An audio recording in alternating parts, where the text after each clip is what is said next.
The scourge that is the self-reported academic record, also known as the SRAR, and or the self-reported student academic record, also known as the SSAR.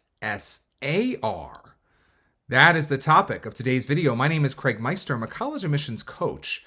You can learn more about me and how you can work with me one-on-one throughout the entire college admissions process on my website, which is collegemeister.com. And if you're interested in learning about whether or not you are or your student is on track for selective college admission in the United States of America, visit areyouontracktogetin.com. Again, that's areyouontracktogetin.com, at which you will complete a free 3-minute assessment. Your results will be emailed to you right away, and they will help you clarify whether or not you are or your student is on track for selective college admission in the United States of America. So I did a previous video on the courses and grades section of the Common App, and that is bad enough. The general premise is that colleges want students to report, basically transcribe, all of the courses they've taken throughout high school and the grades they've earned in those courses on the actual Common Application. That's the courses and grades section of the Common App.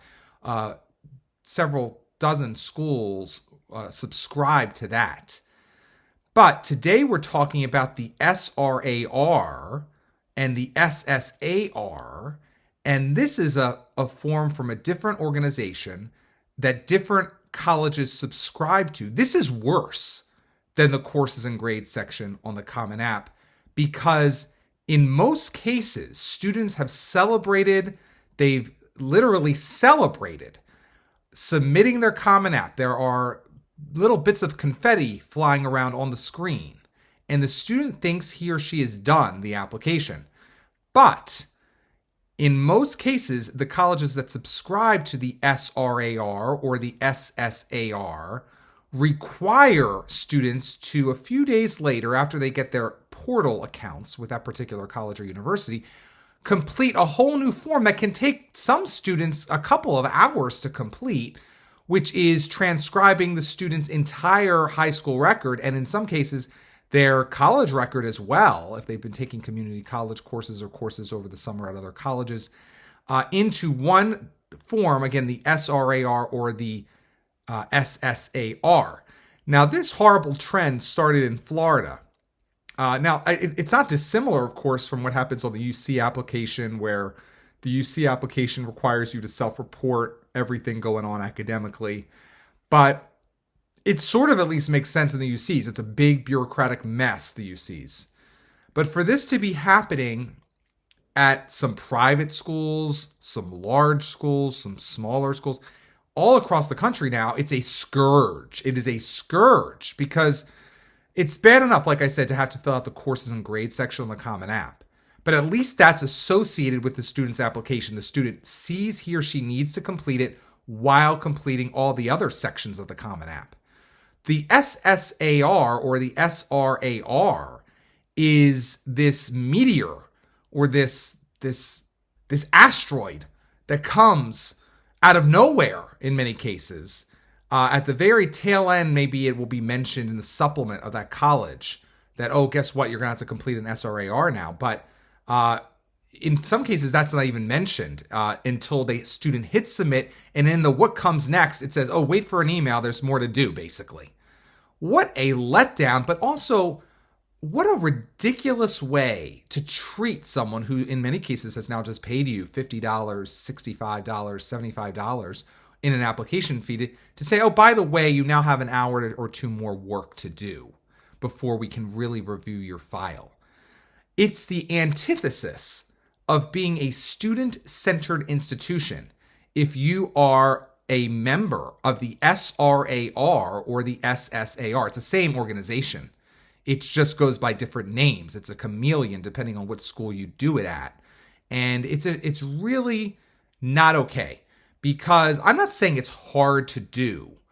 And I'm also not saying it's a great idea. It could be a great idea if you don't have a school counselor and you go to a very under-resourced school. But the vast majority of applicants have a school counselor who can hit a button and submit your transcript. And the vast majority of students, even in under-resourced schools, have supports that will be able to send their transcript. So there's no need for this. There's only the want for this. And how the SRAR, SSAR organization has seduced particular college admissions deans and enrollment managers to make this a part of the process really is indicative, I think, of just how out of touch many admissions professionals are. Because think of it from the perspective of a student or parent. It is again, I said it before, I'll say it again, it is the antithesis of being a student-centered institution if you're making students do this after they've already submitted their application fee in order to have their application even reviewed. It's just wrong. It's plain wrong. If a college or university is willing to treat you like this before you're even a full-time student, that does not bode well, in my mind, for the likelihood that you will be treated with humanity once you arrive on that college campus. And this is, again, it's just one person's opinion, but it's an informed opinion, because if they can make you jump through such a ridiculous hoop to get into the college, what are they going to treat you like once you're actually in a dorm room at that college? So here are the colleges. This is sort of the wall of shame, is what I would say, that are currently requiring or recommending students complete the SSAR or the SRAR. The vast majority require it. A handful, when they go into it initially, they'll say it's optional, but eventually they convert to requiring it. Baylor University in Waco, Texas. Shame. Clemson University in South Carolina. What a sad way in which to treat applicants, Clemson. Duquesne University, Florida A&M, also known as FAMU. Florida Atlantic University, Florida Polytechnic University. It's all a scheme so that they don't have to pore over your transcripts. That's all it is. It's just so that the admissions officers don't have to have a certain IQ. That's all this is. They don't want to pay the healthcare costs of admissions officers. This is all it is. Florida State University, Keene University, Louisiana State University, Montclair State University, New College of Florida. See, I told you even small schools do it. Doesn't mean they're any better than large institutions. New York University, Penn State University, all the Rutgers University campuses, Texas A&M University, the United States Air Force Academy, SUNY Buffalo, UConn, University of Delaware, University of Florida, new this year, UMass Amherst. What a shame. It's optional this year. I'm sure they'll require it if they don't watch this video in the future. University of Minnesota, Twin Cities, University of North Florida, University of Oregon. How is that possible that University of Oregon requires it? Don't they also require the courses and grades section? What is wrong with University of Oregon? Is that possible that they require both, or they recommend that maybe they just subscribe to both and they let students do one or the other depending on the application they're filling out? But University of Oregon, it's like a straitjacket. What are you doing? University of Pittsburgh. Again, it's a school that I have for many years really liked. It's like, let's try to dehumanize the college admissions process as much as possible. That is what Pitt and all these other schools are doing, and it is not okay.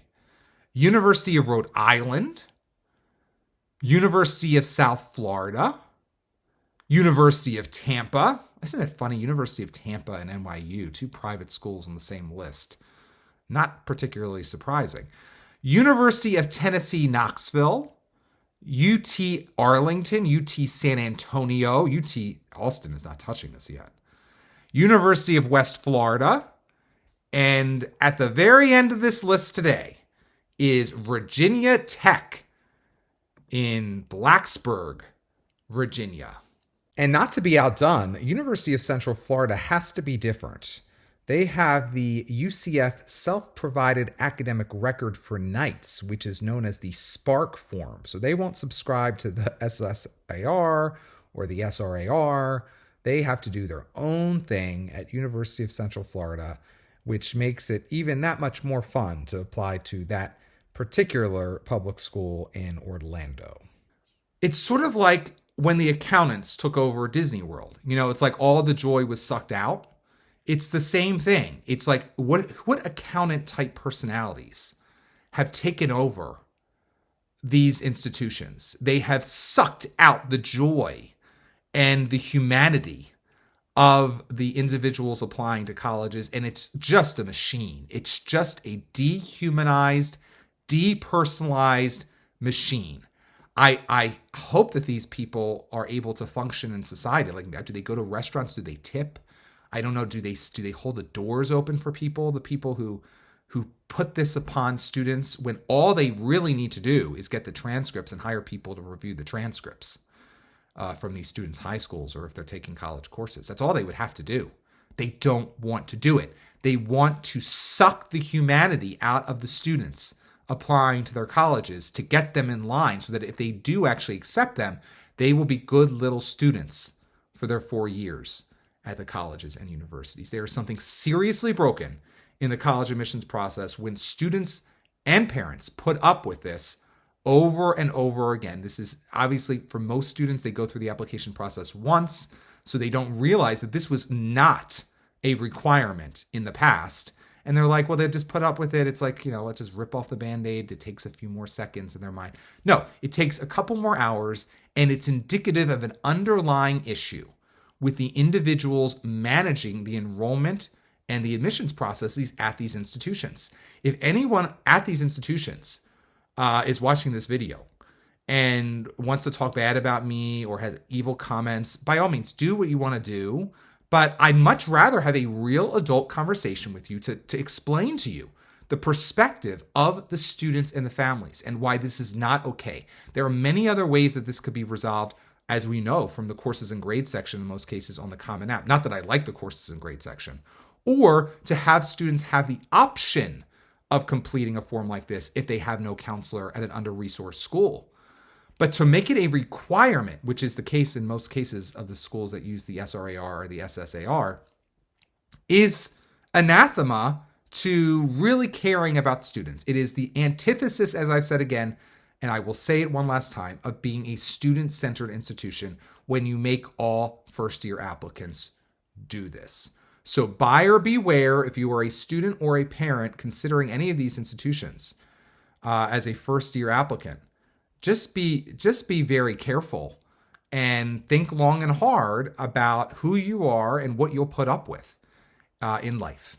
Now, let's say you really want to endure this. You really want to go through the college admissions process at one or more of the institutions mentioned today, and you're applying to that institution on the Common App. Then you would be a wonderful candidate for my newest product, which has already taken off. It's very popular, and I call it infotainment. It's informational and it's entertaining. It's quite valuable, in my opinion. It's known as my pre-read. When you've finished your Common App and you want to know if it's as strong as possible and whether or not, in its current condition, your chances of admission to a particular college or university are impressive or inadequate, you want my pre-read. Getting my pre-read now means having me review your entire Common App, just like an admissions officer or an admissions committee will review it later, and receiving by email, no later than the time you reserve, a comprehensive report highlighting what's working and what's not on your full Common App and one Common App supplement. Though I will say, I do not require the SRAR or the SSAR. All I want to look at is your transcript when you are completing the intake form for this newest product, my pre-read. If you've yet to submit your Common App, my pre-read may motivate you to make adjustments to it before your deadline. If you've already submitted your Common App, my pre-read will prepare you for what I deem to be your likely admissions outcome at the institution in question. To purchase my pre-read now, go to mypreread.com. Again, that's mypreread.com. If you enjoyed today's video, please give it a thumbs up and consider subscribing to my channel. I need a haircut. Don't I? Jeez. If you want to work with me one-on-one throughout the entire college admissions process, go to my website, which is collegemeister.com. Until next time, stay safe, stay well, and most importantly, stay stress-free throughout the entire college admissions process.